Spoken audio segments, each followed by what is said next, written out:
আলেম ওলামারা আমার ব্যাপারে ফেসবুকে অনেক কথা বলেছেন, তার জন্য আমি কৃতজ্ঞ।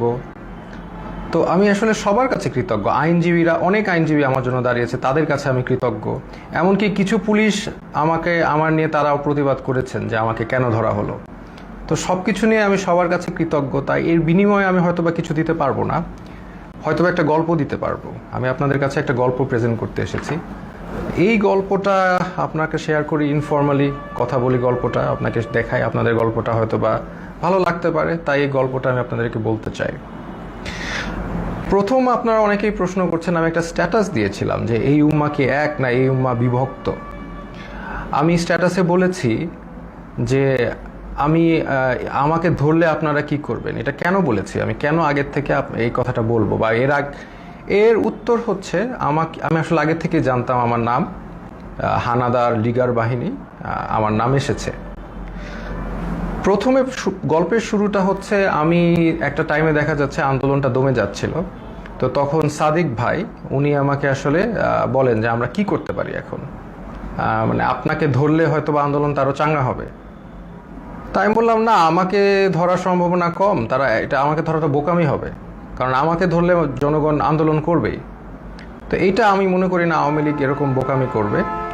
তো এইটাই বলেছি, বাট আমাকে যদি ধরে তাহলে আমি ব্যবস্থা করব। তো তাই আমি এই কথা সূত্র ধরে আমি দিন যাচ্ছিলাম যে আমাকে ধরার প্রশ্ন আসে না। বাট আমি তারপরও প্রস্তুতি নেওয়া শুরু করি। আমি বিভিন্ন একটা নামের লিস্ট করি যে আমাকে ধরা মাত্র কে কি করতে হবে, এবং এটা আমার ছোট বোনকে আমি শিখিয়ে দিই যে তুমি আমাকে ধরলে এই নাম্বারে, এই সব নাম্বারে ফোন দিবা, এনাকে এই কথা বলবা, ওনাকে এই কথা বলবা, অ্যাডভোকেট নাম্বার, মিডিয়ার নাম্বার, সবার নাম্বার আমি দিয়ে রেখেছিলাম। তারপরে একদিন হঠাৎ ডক্টর সরওয়ার হোসেন উনি আমাকে ফোন করে আমাকে বলেন যে আসিফ, তোমার আর আমার নাম এসেছে, তোমার আর আমাকে আটক করা হবে, তুমি এখন, আমি এইটা লাস্ট ফোন দিলাম তোমাকে, তুমি এখন তাড়াতাড়ি পালাও। তো উনি আমাকে অবশ্যই 100% ভালোবাসেন, নাহলে উনি রিস্ক নিয়ে আমাকে ফোন দিয়ে জানাতেন না, কারণ আমাদের সবার ফোন ট্র্যাকিং হচ্ছে। এটা জেনেও ডক্টর সরওয়ার হোসেন আমাকে ফোন দিলেন, এবং ফোন দিয়ে উনি আমাকে পালাতে বললেন, কিন্তু আমি রাজি হলাম না। কারণ আমাকে যদি ধরে, এই বোকামিটা যদি তারা করে, তাহলে তারা নিজেরাই বিপদে পড়বে। আর আমি কেন পালাবো? আমি যদি পালাই তাহলে তো মানে এটা তো আমি কোনো অপরাধ করি নাই। আমি যদি অপরাধ না করি তাহলে আমি পালাবো কেন? তাই আমি পালাই নাই। আমি একদম স্ট্রং ছিলাম। আমি পালাই নাই। আমি মোটামুটি প্রিপারেশন নিচ্ছি যে আমাকে ধরে মেরে ফেলা হবে অথবা আমাকে টর্চার করা হবে, দুইটার একটা কি হবে, বাট আই ডোন্ট কেয়ার। যদি এটা উম্মার কাজে দেয় তাহলে আলহামদুলিল্লাহ। তারপরে যে আমার বোনের যেগুলো প্রস্তুতি আছে, আমি নিজে একটা ভিডিও বানাই। আপনি যদি এই ভিডিও, সেখানে আমি বলি যে আমার যদি ভিডিওটা দেখেন তাহলে তার মানে আমি মৃত, আই এম ডেড, অথবা আমি গুম, এরকম একটা ভিডিও করে রাখি। তো করে আমার বোনকে সব শিখিয়ে দিই যে আমাকে ধরলে এটা করবা, ওইটা করবা, এটা করবা, এর কাছে যাবা, একে ফোন দিবা, সব একটা লিস্ট আমি করি। তো করার পর আমি আসলে মানসিকভাবে প্রস্তুত হয়ে যাই যে I can be dead, I can be killed, আমি শেষ হয়ে যাব। বা শেষ না হলে আরও খারাপ, যদি মেরে ফেলে তাহলে তো ভালোই। আপনারা তো জানেন তারা কি পরিমাণ অমানবিক টর্চার করতে পারে। তা আমি আসলে মরাটাই বেস্ট সিচুয়েশন ধরে নিয়ে আমি প্রস্তুতি নিয়েছি। তারপর আমি মনে করেন অপেক্ষা করে একদিন ওই দিন রাতে 1টার সময় বেল বাজে। তখন আমার মনে হয় যে রাজাকাররা আসছে বা ওই লিগার হানাদাররা আসছে। তা আমি যে দরজায় দেখি কি আমার দারোয়ান। তা আমি ঘুমের মধ্যে ছিলাম, তো আসলে ওইভাবে চিন্তা করি নাই যে এইটা একটা ট্র্যাপ। আমি খুলে দারোয়ানকে জিজ্ঞেস করতে গেলাম কি, সাথে সাথে দরজা ধাক্কা দিয়ে হানাদার লিগার বাহিনী ঢুকে গেল। আমি তো মানসিকভাবে প্রস্তুত, এখন ঢুকে গেছে, এখন তো আর কিছু করার নাই। আমি বললাম আপনারা দাঁড়ান, আমি আসতেছি। এটা বলে আমি আমার ছোট বোনের কাপড় নিয়ে আসতেছি। তো আমি আমার ছোট বোনের রুমে গিয়ে আমি ওর চুলটা টান দিলাম। ও রাগ করে উঠে বসলো, আমার দিকে তাকালো। তো আমি বললাম দে আর হিয়ার। তো ও বললো কে? পুলিশ। আমি বললাম you know what to do, তুমি জানো তোমার এখন কি করতে হবে, এই শেষ কথা। তারপর আমি একটা কাপড় নিয়ে আমি ওদের সাথে চলে গেলাম।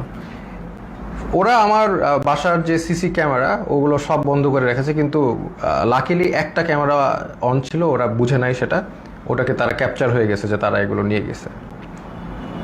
প্রথম দিন রাতে তারা আরও কয়েকজনকে ধরার চেষ্টা করলো, পায়নি, আমাকে নিয়ে তার ডিবি অফিসে নিলেন। ওইখানে যে অবস্থা, মানে একটা ভয়ঙ্কর অবস্থা, মানে 80-100 জনের মতো লোক ছোট একটা স্পেসে, মানে কেউ বসলে কেউ শয়, কেউ শুইলে কেউ বসে, একসাথে সবাই শোয়ার স্পেস নাই। ওইখানে আরেকটা এশিয়ান ইউনিভার্সিটির একজন প্রফেসর ছিল, উনি মানে শোয়ারই চান্স পায়নি, উনি বসেই ছিলেন, কেন স্পেস নাই, মানে এত একটা কনজাস্টেড এরিয়া, ফ্যান নাই, একটা রুমে কিছু এসি ঢুকে আর বাকি সব রুমে হচ্ছে মানে একদম ফ্যান নাই, কিছু নাই, সব সময় লাইট থাকে, সব সময় সাউন্ড থাকে, আপনি ঘুমাতে পারবেন না। তো ওইখানে ঢুকে প্রথম দিন তো আমার খুব মানে অবস্থা ভালো না। আমার তেমনি আপনারা জানেন স্পাইনে প্রবলেম হওয়ার কারণে আমার এমনি সবসময় পেইনে থাকে, আমি নিউরোলজিক্যাল পেইনে থাকি, ফিজিওথেরাপি করলে কমে, আবার নাহলে বেড়ে যায়। সেই সিচুয়েশনে আমাকে এরকম একটা জায়গায় নিয়ে গেল যেখানে আমার কোনো বসার জায়গা নেই, সব পুরাটাই ফ্লোর, হার্ড ফ্লোর, তাও আবার মুভ করার তো কোনো স্কোপই নাই, শত শত মানুষ। তো এরকম জায়গায় প্রথম একদিন ছিলাম, ওই রাতে ছিলাম। তারপরের দিন ওরা আমাকে ডেকে নিয়ে গেল উপরে নিয়ে তারা আমাকে প্রশ্ন করলো যে আপনি ব্র্যাকে কয়জন শিবির আছে। আমি বললাম আমি তো শিবির করি না, আমি কীভাবে জানবো ব্র্যাকে শিবির কয়জন আছে বা কি। এরকম অনেক প্রশ্ন করলো বারবার। তারপর অ্যাট ওয়ান পয়েন্ট তাদের মধ্যে ওই হানাদার লিগার বাহিনীর একজন, উনি আর কি জিজ্ঞেস করলো, বলেন তো এই কোটা দিয়ে আপনি এত কথা বলেন, কোটার পদ্ধতি কি, বিসিএস এর সিলেকশন প্রসেসটা কি। তা আমি তো আসলে বলতে পারি নাই, কারণ হচ্ছে আমি মানে মেন্টালি তো ওই লেভেলেই নাই, তাই না, আমি একটা মানে ভয়ঙ্কর একটা অবস্থায় আছি, ওই লেভেলেই নাই। তো তারপরে ওরা কি করলো, ওরা এসে আমাকে মনে করেন আমাকে ধাক্কা দিল, আমার তো স্কেচ নিয়ে হাঁটতে হয়, আপনারা জানেন একটা লাঠি নিয়ে হাঁটতে হয়, সে আমাকে ধাক্কা দিল, তারপর আমার মুখে হিট করা শুরু করলো। তো হিট করা শুরু করলো আমাকে, 6টা হিটের পরে আমি আসলে মানে অজ্ঞান হয়ে যাচ্ছিলাম। তো অজ্ঞান হয়ে যাচ্ছিলাম, তারা আমাকে বলে না ডোন্ট এরকম করে আমাকে দাঁড় করাইলো, আবার 2-4 বার হিট করলো। তো তারপরে তারা আমাকে মানে বললো যে আপনি তো খুব খারাপ জায়গায় আসছেন, আপনার বাম পায়ে প্রবলেম, ওই ডান পাকে আমরা একদম করে আপনাকে পুরোপুরি লুলা বানাই দেবো। তো এরকম একটা কথা বললো, এবং আরেকজন লাঠি নিয়ে আসলো আমাকে মারবে, পরে ওরা লাঠি দিয়ে হিট করে নাই, না করে আমাকে ওই জায়গায় আবার সেই জায়গায় যেখানে রাখে সেখানে নিয়ে গেল। তো ওই জায়গায় আবার আমার থাকা শুরু হলো। মানে ওইখানে এমন একটা জায়গা, বললাম তো, কেউ যে এটা ফার্মের মুরগির মতো, ওইখানে কেউ মুভ করতে পারে না, কারণ এত মানুষ, এত শর্ট জায়গায় মুভ করার, কেউ হাঁটার কোনো সিস্টেম নাই। ওই যে আমি বললাম আপনাদের, কেউ শুলে কেউ বসে, কেউ বসলে কেউ শোয়, মানে আর সবসময় লাইট আর সাউন্ড কন্টিনিউয়াস, ঘুমানোর কোনো স্কোপ নাই। ওইখানে সবচেয়ে ভ্যালুয়েবল রিসোর্স হচ্ছে একটা বোতল, কারণ আমরা তো ফ্লোরের মধ্যে শোন, তো ওখানে তো হার্ড ফ্লোর, ওইখানে কেউ যদি একটা বোতল পায় আলহামদুলিল্লাহ, মানে এটা মানে এক ভ্যালুয়েবল রিসোর্স। তো ওই বোতলটার উপরে তারা মানুষ মানে পেলে যে খুশি। তা আমাকে অনেকে চিনেছে, ওইখানে চেনার কারণে দেখা যাচ্ছে 2 দিনের মধ্যে আমি একটা বোতল ম্যানেজ করলাম মাথায় দিয়ে শোয়ার জন্য ফ্লোরে, এই একটা অবস্থা। তো আরেকটা বিষয় হচ্ছে ওইখানে 80 জনের একটা টয়লেট, আর আমার তো এমনি যেহেতু হাই কমোড ইউজ করতে হয়, বিকজ আমার মানে স্পাইনে প্রবলেম আছে, তো ওইখানে লো কমোড, তাও আবার 80 জনের জন্য একটা, 100 জনের জন্য একটা। তো এত লোকের একটা কমোড তো বুঝতেই পারছেন কেউ ইউজ করতে পারে না ওইভাবে। সো আমি খাওয়া কমিয়ে দিলাম, because I have to go to the washroom, এটা তো যাওয়া যাবে না। আমি খুব কম খাওয়া শুরু করলাম যাতে টয়লেটে না যাওয়া লাগে। আর আরেকটা বিষয় হচ্ছে টয়লেটে ইউজ করে সাবানও তারা প্রোভাইড করে না কোনো রকম।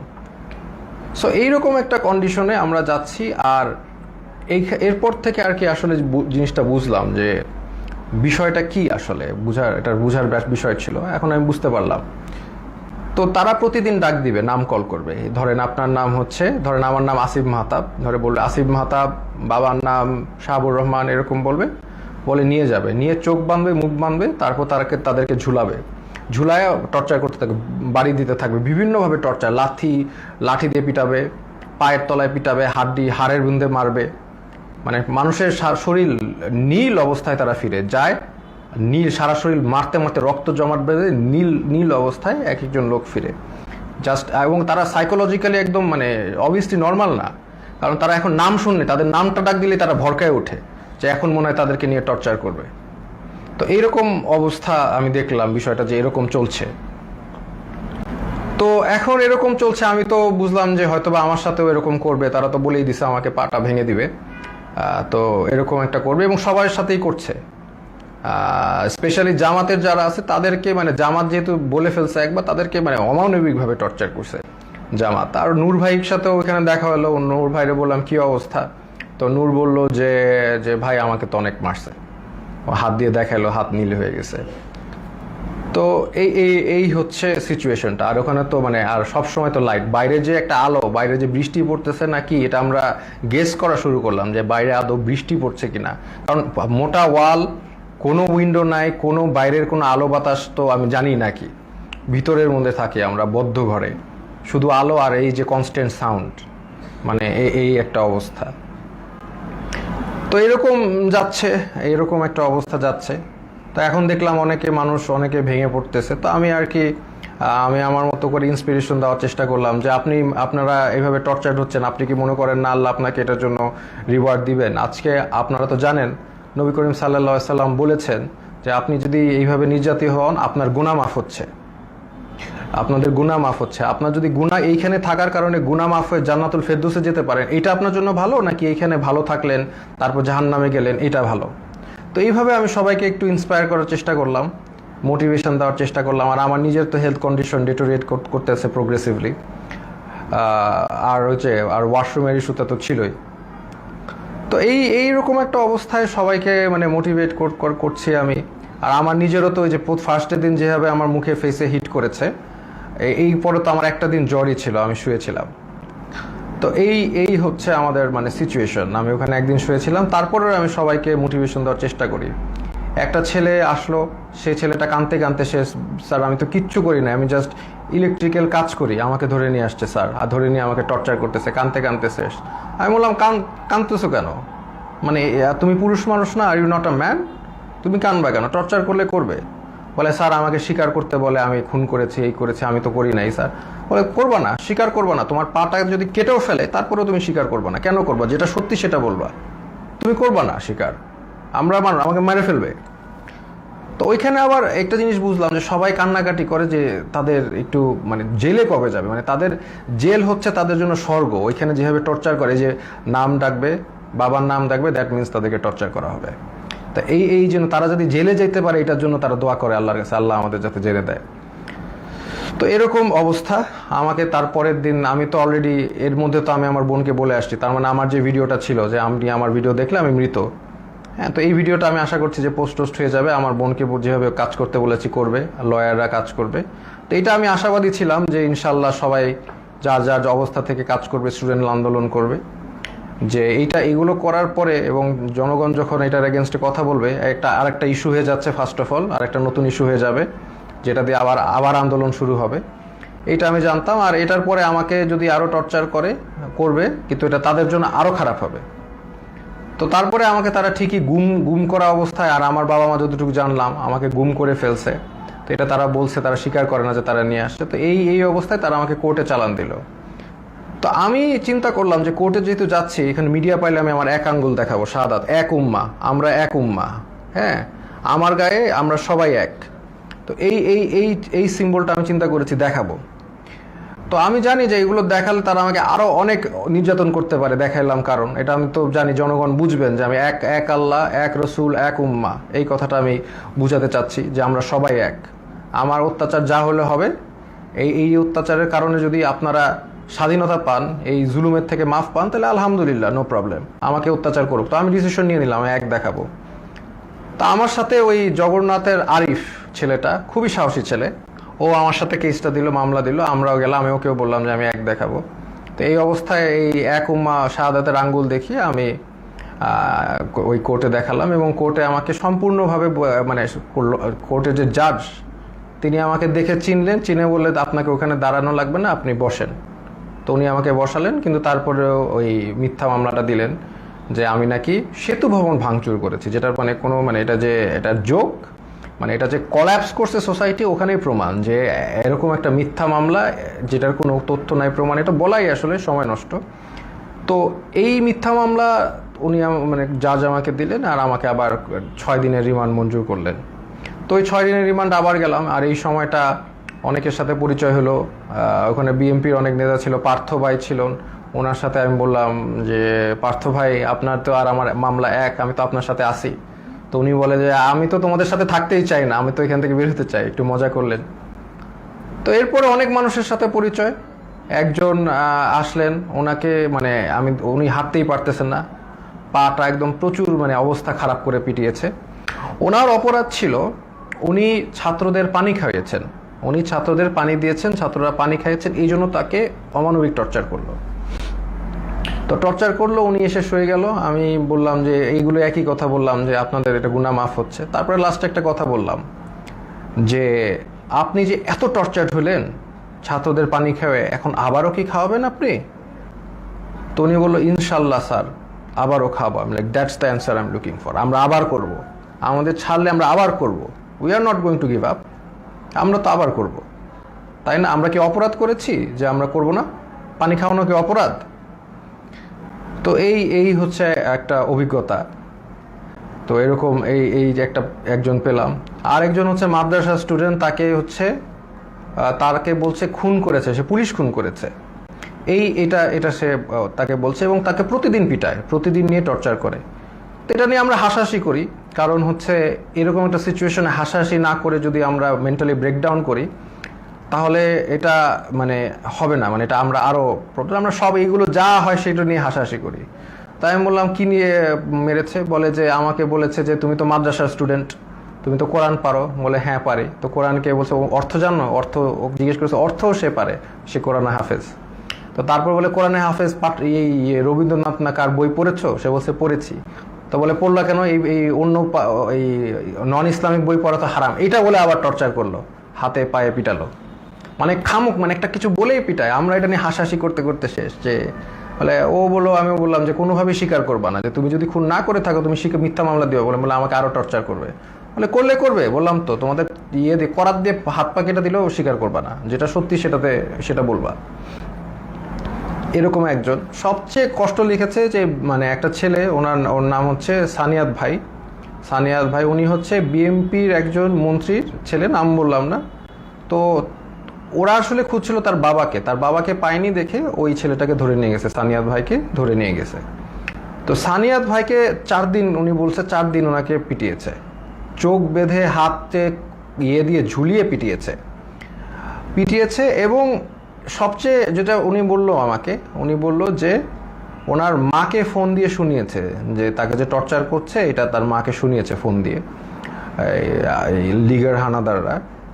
তো লিগার হানাদাররা মাকে শুনিয়েছে যাতে বাবা এসে তাকে দেয় এবং ছাড়িয়ে নেয়। আর যেহেতু ওনার বাবা আসছিল না, বা ওনার অবশ্যই তারা তো জানিয়ে যায়নি কোথায় গেছে, তাকে অমানবিক টর্চার করেছে। সেই ছেলেটা এমনি আমার মতোই, তার স্পাইনে প্রবলেম আছে, আমার মতোই অসুস্থ, এবং তাকে টর্চার করেছে বিভিন্নভাবে, হাতে পায়ে ঝুলিয়ে পিটিয়েছে।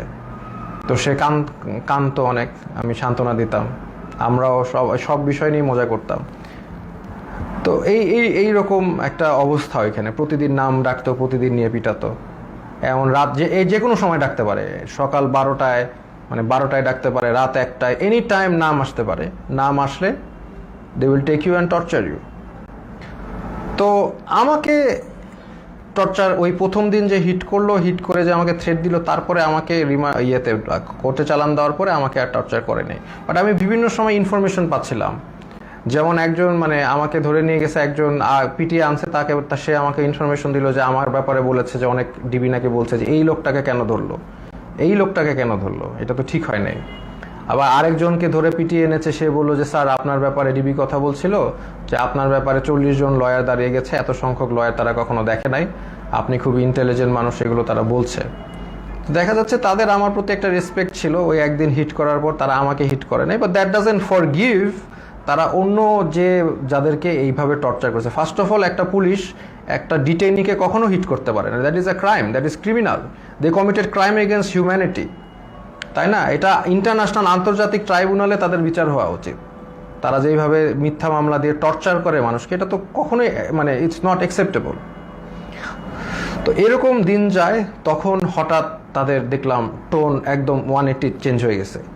তারা তখন মানে বিএমপি যারা লিডার আছে তাদেরকে একদম খাবার টাবার এনে দিচ্ছে, সবার সাথে ভালো বিহেভ, এরকম। তখন আমরা মোটামুটি আমরা বুঝতে পারলাম যে তারা আসলে বাইরে কিছু একটা হচ্ছে, সামথিং ইজ হ্যাপেনিং, কারণ আমরা তো কোনো ইনফরমেশন পাই না। সামথিং ইজ হ্যাপেনিং, আদারওয়াইজ তারা এরকম চেঞ্জ করবে না কেন?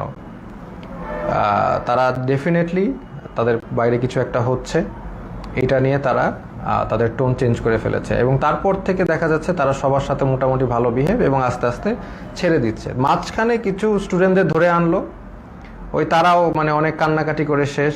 এবং একটা ছেলে ছিল যাকে আমার মনে পড়ে, খুবই স্মার্ট ছেলে, আমিনুল। তো আমিনুল হচ্ছে 14 বছর বয়স ধরে নিয়ে আসছে, এবং অন্য যেগুলো ছেলে ছিল তারা একদম একদম ব্রেকডাউন করেছে মেন্টালি, বাট আমিনুল ছেলেটা ও হচ্ছে মোহাম্মদপুরে থাকে খুব সম্ভবত, খুব সাহসী, নারুটোর গেঞ্জি পরে হাইটে বেড়াচ্ছে, মানে ও হি ডাজেন্ট কেয়ার।